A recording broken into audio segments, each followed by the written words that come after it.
Gema Edukasi, berbagi ilmu untuk semua.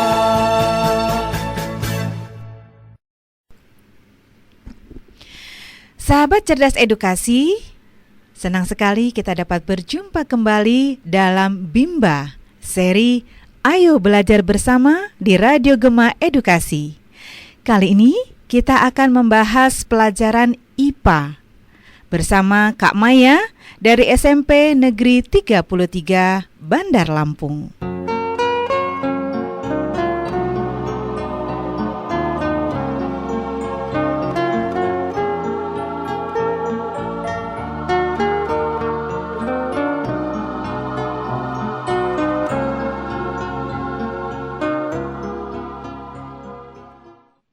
Baik, selamat berjumpa sahabat Cerdas Edukasi. Kali ini pada program Bimba, kita akan mempelajari mata pelajaran IPA untuk kelas 7 semester genap pada materi pokok organisasi kehidupan. Kompetensi dasar yang akan kita capai pada pembelajaran kali ini adalah mendeskripsikan keragaman pada sistem organisasi kehidupan pada tingkat sel. Baik sahabat cerdas, makhluk hidup tersusun dari suatu organisasi kehidupan yang sangat rumit. Hal ini menunjukkan betapa besar kasih sayang Sang Maha Pencipta kepada kita, yang diperlihatkan melalui pengaturan organisasi yang berjalan begitu baik dan sempurna. Organisasi kehidupan yang dimulai dari sel, kemudian berkembang menjadi jaringan, lalu menjadi organ, dilanjutkan dengan sistem organ, dan diakhiri dengan organisme, adalah satu rangkaian keajaiban yang harus membuat kita lebih mensyukuri semua anugerahnya.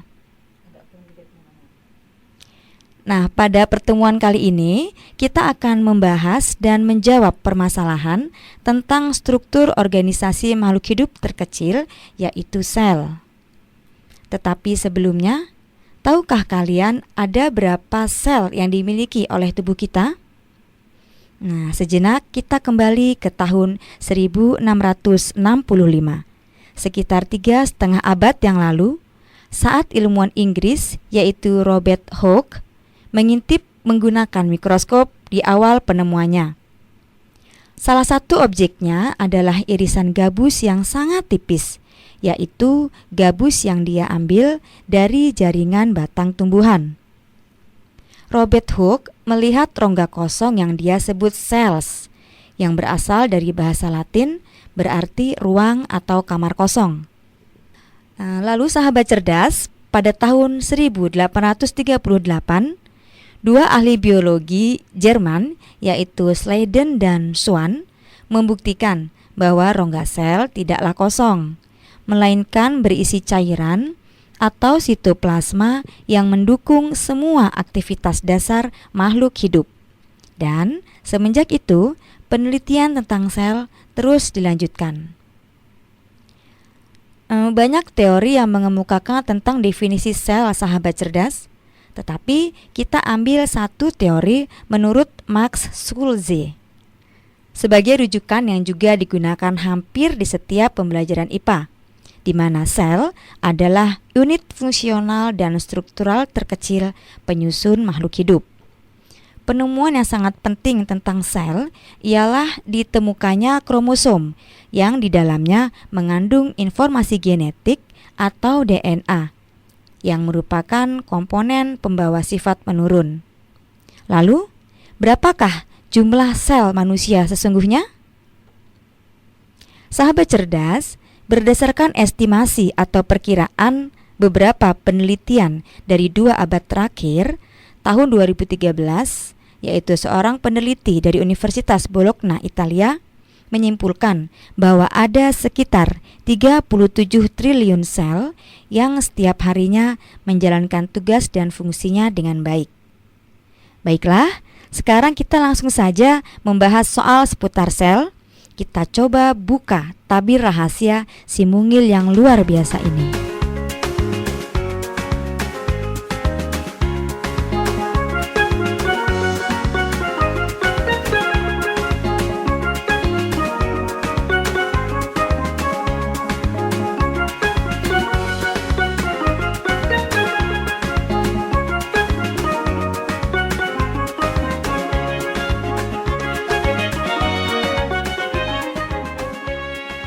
Selamat berjumpa kembali sahabat cerdas edukasi.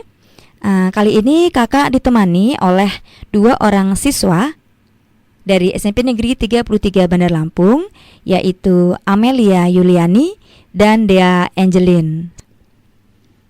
Kak, begini loh, sebenarnya saya sangat tertarik dengan materi organisasi kehidupan, terutama tentang sel ini. Tetapi ada beberapa hal yang agak sulit memahaminya. Kalau sel jumlahnya sangat banyak di dalam tubuh kita, seperti yang tadi kakak jelaskan, bahwa ada sekitar 37 triliun, bagaimanakah tubuh kita dapat menyusunnya dengan rapi? Dan bagaimanakah ukurannya? Baik Amel, kakak sangat senang dengan ketertarikanmu pada materi ini. Jadi jumlah sel yang sangat banyak di dalam tubuh kita ini dapat tersusun dengan rapi karena memang ukurannya sesuai. Nah, sebelumnya kakak jelaskan dulu ya tentang macam sel yang terbagi menjadi prokariot dan eukariot. Baik Kak, Suatu organisme digolongkan ke dalam prokariot jika selnya tidak memiliki membran inti, dan digolongkan ke dalam eukariot jika selnya memiliki membran inti. Ukuran terkecil sel adalah 0,001 mikrometer dengan diameter antara 1 sampai 100 mikrometer. Kecil sekali ya, sehingga hanya bisa dilihat dengan mikroskop. wah kecil sekali ya. Berarti ada 2 macam jenis sel ya Kak, yaitu prokariot dan eukariot. Yang dimaksud dari membran inti itu apa Kak? Ya, membran inti adalah selaput yang menyelimuti inti. Karena prokariot tidak memiliki membran inti, maka letak intinya menyebar dan ada hampir di semua bagian sel. Sedangkan eukariot karena memiliki membran inti, maka intinya menyatu atau hanya ada satu saja. Apa saja Kak contoh dari organisme prokariot dan eukariot? Ya, contoh organisme prokariot adalah jenis bakteri dan archaea atau alga biru. Sementara contoh organisme eukariot adalah jenis manusia, hewan, dan tumbuhan. Oh, berarti setiap makhluk hidup tersusun dari sel-sel ya. Kalau bahan penyusun dari sel-sel itu sendiri, apa Kak? Semua sel tersusun dari bahan hidup yang disebut protoplasma. Protoplasma tersusun dari 3 lapisan, yaitu membran plasma, lalu sitoplasma, dan terakhir adalah inti sel atau nukleus. Kalau begitu, yang terletak paling luar adalah membran plasma ya. Apa fungsinya Kak? Nah, ini dia. Allah Subhanahu wa Ta'ala menciptakan sesuatu selalu ada fungsi dan gunanya. Membran plasma yang merupakan bagian terluar dari sel hewan tersusun dari lemak dan lipoprotein, bersifat semi permeable. Artinya hanya zat tertentu saja yang dapat lewat. Sehingga fungsi membran plasma adalah mengatur gerakan keluar masuknya zat ke dalam sel. Sementara pada tumbuhan, setelah membran plasma terdapat dinding sel yang tersusun dari selulosa, sehingga tumbuhan memiliki bentuk yang kaku dan kuat. Oh, seperti itu. Kalau lapisan pertama membran plasma, bagaimana dengan lapisan kedua, yaitu sitoplasma? Nah, sitoplasma yang merupakan lapisan kedua ini berupa cairan kental yang terdapat di antara selaput plasma dan inti sel. Sitoplasma sebagian besar tersusun dari air. Di dalam sitoplasma terjadi proses hidup, misalnya respirasi dan sintesis zat.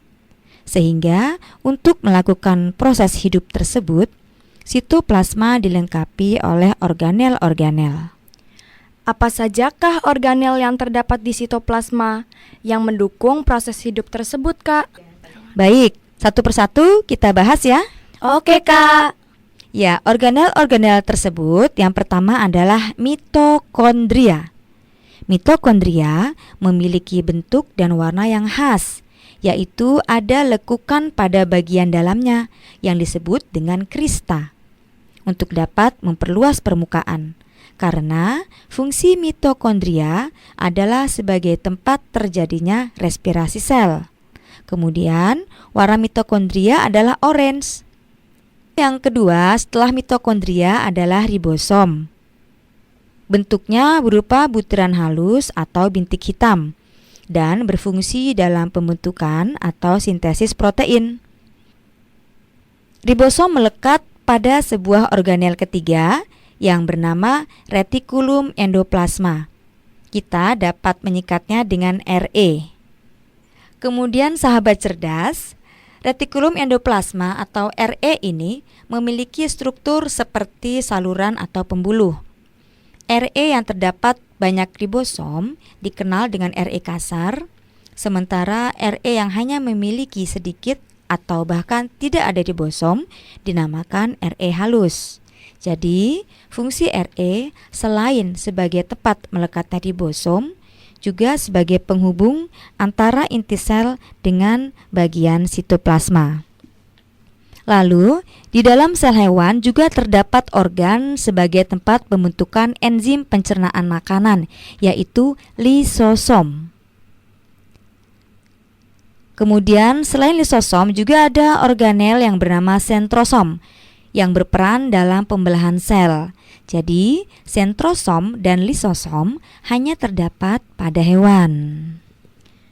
Jika tumbuhan tidak memiliki lisosom, bagaimana membentuk enzim bagi pencernaannya? Iya, tumbuhan memang tidak memiliki lisosom, tetapi ia memiliki plastida yang merupakan organel khusus yang hanya ada pada tumbuhan.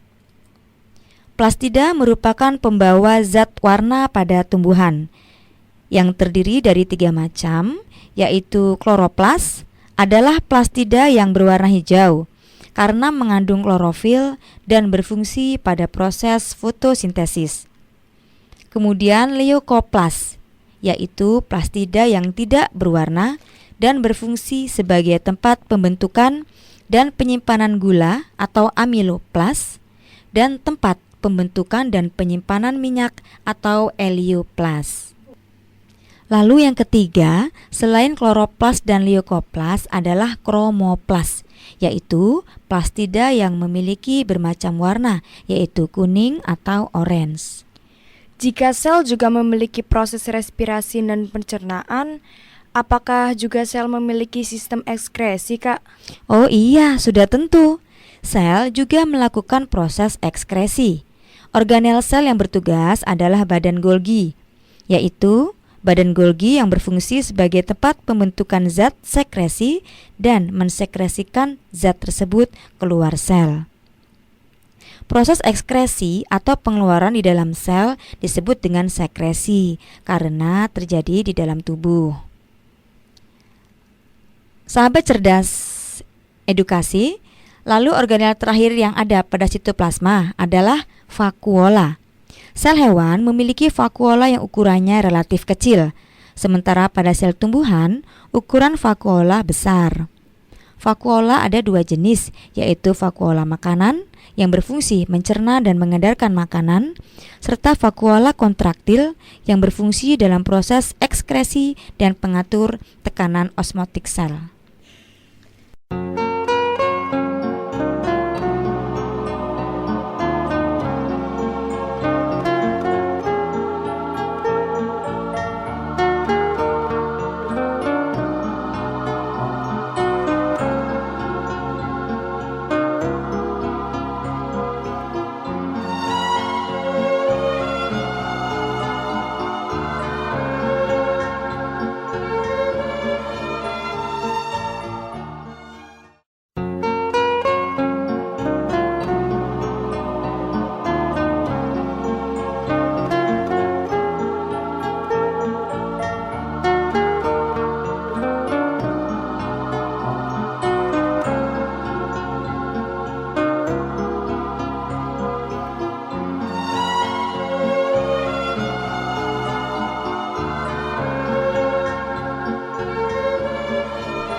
Baik sahabat cerdas edukasi, kita lanjutkan kembali ya bersama teman kita Amelia dan Dea. Kalau tadi kita sudah bahas lapisan pertama adalah membran plasma dan lapisan kedua adalah sitoplasma, maka sekarang tiba saatnya pada lapisan ketiga, yaitu inti sel atau nukleus. Nukleus umumnya terletak di tengah-tengah sel dan merupakan pusat pengaturan seluruh proses yang terjadi di dalam sel. Oh, begitu. Jadi, otak dari sel adalah nukleus ya, Kak. Sama fungsinya seperti CPU yang mengendalikan semua kegiatan pada komputer. Iya, betul sekali. Apa saja, Kak, bagian-bagian dari nukleus itu? Nah, tadi di awal kita sudah bahas ya tentang sel prokariot dan eukariot. Masih ingat kan apa perbedaan keduanya? Masih, Kak. Kalau prokariot itu intinya diselimuti oleh membran, sementara eukariot tidak. Ya, betul sekali. Kalau begitu, sel hewan dan tumbuhan digolongkan ke dalam prokariot atau eukariot. Baik, nanti jawabnya ya. Kita lanjutkan pembahasannya dulu. Nukleus terdiri dari 3 bagian, yaitu membran atau selaput inti, anak inti sel atau nukleolus, dan kromosom. Membran inti bersifat semi-permeabel yang berfungsi sebagai pengatur keseimbangan cairan serta regulasi protein. Lalu, nukleolus atau anak inti sel berada pada bagian dasar inti dan banyak mengandung ARN atau asam ribonukleat. Sementara kromosom memiliki gen-gen yang mengendalikan pembawa sifat keturunan. Nah, jadi sel hewan dan sel tumbuhan termasuk dalam prokariot atau eukariot? Saya coba jawab ya, Kak. Ya. Karena nukleus pada sel hewan dan sel tumbuhan memiliki membran inti. Berarti keduanya digolongkan dalam eukariot. Benar tidak, Kak? Ya, benar sekali. Nah, setelah kita membahas tentang organel sel tadi, bisa tidak kalian temukan perbedaan antara sel hewan dan sel tumbuhan? Saya bisa, Kak. Kalau sel hewan tidak memiliki plastida, sementara sel tumbuhan memiliki untuk membawa zat warna yang bisa digunakan pada proses fotosintesis. Kemudian sel hewan tidak memiliki dinding sel, sementara sel tumbuhan memiliki yang berfungsi memberi bentuk kuat dan kaku pada tumbuhan. Ya, pintar. Masih ada lagi kah perbedaan antara keduanya? Kalau sel hewan memiliki lisosom dan sentriol, sedangkan sel tumbuhan tidak. Kemudian, vakuola pada sel tumbuhan ukurannya besar dan jumlahnya banyak. Sementara vakuola pada sel hewan ukurannya kecil dan jumlahnya sedikit. Wah, pandai-pandai ini adik-adik kakak. Tampaknya sudah pada paham ya dengan materi ini. Kalau begitu, sudah siap ya buat uji kompetensi besok? Baik, siap gerak, Kak.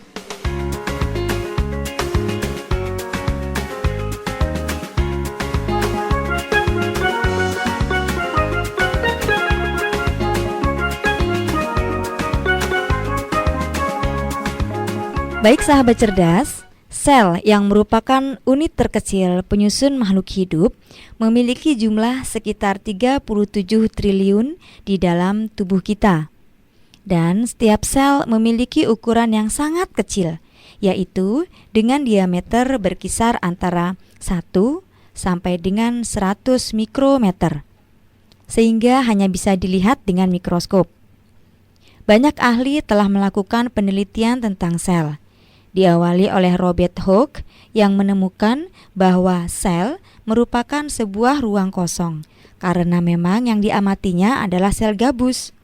Kemudian dilanjutkan dengan Sladen dan Swan yang menemukan bahwa sel tidaklah kosong, melainkan berisi cairan atau sitoplasma yang mendukung semua aktivitas dasar makhluk hidup. Sahabat cerdas edukasi, setiap organel sel di dalam tubuh kita menjalankan fungsinya dengan baik dan benar. Tidak ada yang berusaha menjalankan fungsi organel lainnya ataupun menolak untuk menuntaskan tugasnya. Jadi, semuanya bertanggung jawab untuk terus melaksanakan tugasnya dengan baik. Sekarang, siapakah yang membuat mereka bisa memahami tugas dan fungsi masing-masing? Bagaimanakah mereka bisa mengetahui tugas dan menjalankannya dengan baik dan benar? Semua itu adalah kuasa Allah Subhanahu wa Ta'ala, Sang Pencipta yang sangat menyayangi kita semua. Pengaturan yang sangat rumit dan teliti adalah di bawah aturan dan pengawasannya. Jadi, kita patut bersyukur dengan hal ini.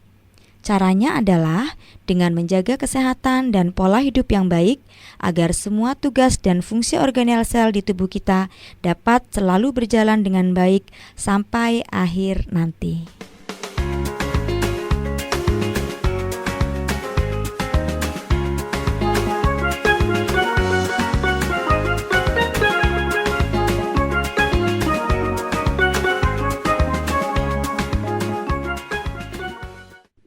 Baik sahabat cerdas edukasi, demikianlah pembelajaran kita untuk kali ini. Dari Gedung UPTD, Balai Pengembangan Teknologi Pendidikan, Dinas Pendidikan dan Kebudayaan Provinsi Lampung, Radio Gema Edukasi, berbagi ilmu untuk semua. Mengucapkan, teruslah semangat belajar dan sampai jumpa. Gema